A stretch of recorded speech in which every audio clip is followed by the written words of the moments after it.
За манай дотоодын хүнс үйлдвэрлэгчид бид нар одоо нийлээд хамтарч ярилцаад энэ МОС-ийн судалгааны багт бол бид нар хамтарч ажиллаад судалгаа хийлгэсэн.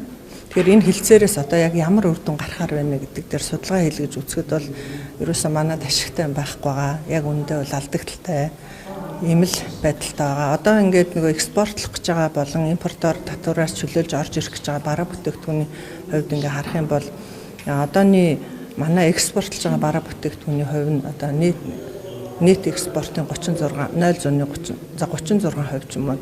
Тэгэхдээ импортлж байгаа нь бол 70 гаруй хувь байгаа байхгүй.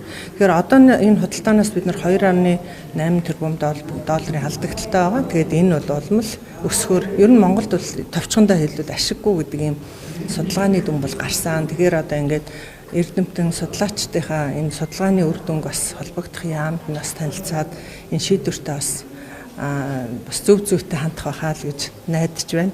За тэгээд хэрвээ үнэхээр одоо олон улсын харилцаа хамтын ажиллагааны хүрээнд энэ асуудал одоо нэгэнт ингээд одоо шийдэгдэхээс гарцаагүй ийм нөхцөл байдалтай байгаа юм бол тэгвэл энэ асуудлыг дотооддоо тий одоо Монгол улс дотроо бас шийдэх гарц эсвэл хайвал яад юм бэ гэдэг тийм саналыг бас бид нар бодоод бас ярилцж байна манай хүнс үйлдвэрлэгчид маань дотоодын үйлдвэрлэгчид маань яагаад энэ дээр ингээд бид нар бас ингээд үзэл бодлоо дахин илэрхийлээд байгаа энэ судалгааг хийлгээд бас нэг тоо баримтаа судалгаатай хандаад байгаа вэ гэвэл Монгол Улсын ерөнхийлөгчийн одоо санаачлагаар хэрэгжиж байгаа хүнсний хувьсгал үндэсний хөдөлгөөн цагаан алт тий одоо хоршоодын хөдөлгөөн гэдэг энэ том хөдөлгөөнүүд бол одоо маш их одоо өндөр зардал гарсан. Энэ дээр одоо маш олон хүмүүс аж ахуйн нэгжүүд бол урам зориг аваад хөрөнгө оруулалт хийгээд ингээд яг урамтай ажиллаж байгаа энэ үед энэ одоо нөгөө дотоодын үйлдвэрлэлийг бас нөгөө талдаа цохилт болох юм шийдвэр энэ хоёр одоо хооронд авцалдахгүй л байгаа юм л да.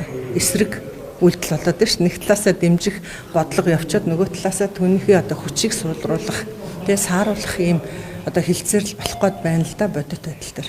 Тэгэхээр тэгвэл энийг нь хадгалж өгөх эсвэл нөгөө нэг гаргалгаа байж болох юм аа гэх. Тэр нь юу байж болох вэ гэвэл за тэгвэл галийн татвараа одоо тэглэх зайлшгүй тэм нөхцөл үүссэн бол тэгвэл энэ чөлөөт худалдааны хилцээр одоо үйлчлэх эхний 3 жил ямар ч гэсэн эхний удаа байгуулагдж байгаа тийм.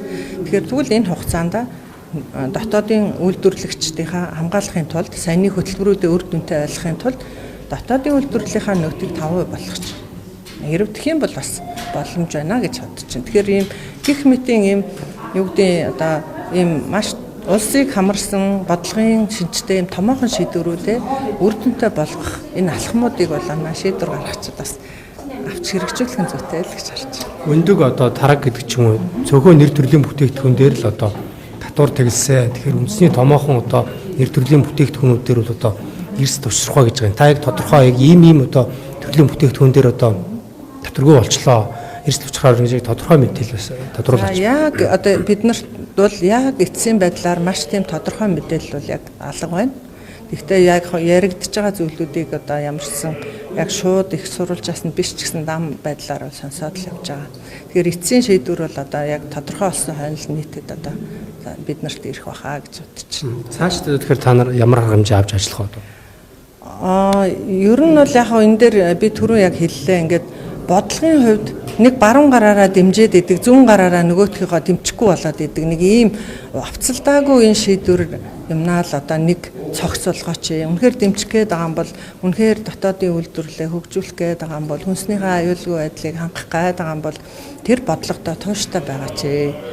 Ингээд нэг яам нь нэг шийдвэр гаргаад нөгөө талд нөгөө яам нь тэрнийхээ эсрэг шийдвэр гаргаад ч юм уу нэг ийм байдалтай явах юм бол одоо ингээд улс орны хөгжил энэ бүхэнд ч одоо тийм эргэлзээтэй болоод байна шүү дээ. Тэгэхээр энийг одоо ирэх биш ойлгоод шийдвэрээ зөв гаргаасаа л гэж бодож байна.